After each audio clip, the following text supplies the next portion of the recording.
Hi Ate Shirley, happy 80th birthday. Hi. Hello. Good evening sa lahat yan. Especially sa mga pinsan ko and then mga pamangkin.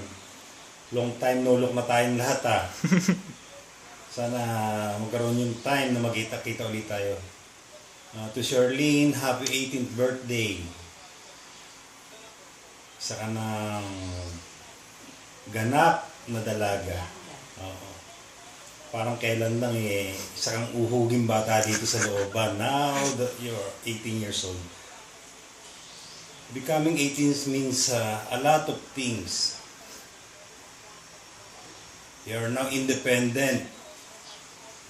Pwede ka nang magsarili, but that doesn't mean na kailangan mong gawin yon. At 18, you must be responsible. Not only for yourself, but for your nanay and tatay, and then sa mga kapatid mo. Lalo na sa nanay at tatay. Help them. Help them not financially, but emotionally, physically, and spiritually. Napakalaki ng hirap ng nanay at tatay sa inyo, especially nung nagsisimula pa lamang sila. I know that kasi madalas nakikita ko yun noon nung nagsisimula pa lamang sila. So return the favor. Love them and be responsible. You.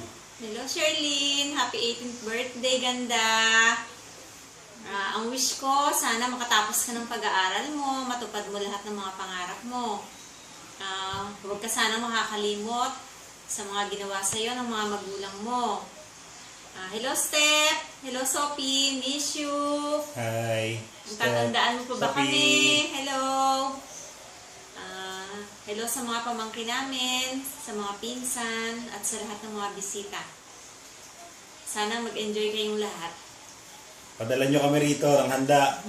Pengeng handa. Kung hindi pwede handa, pera na lang. Pwede na yon. Yo. Bye. Bye.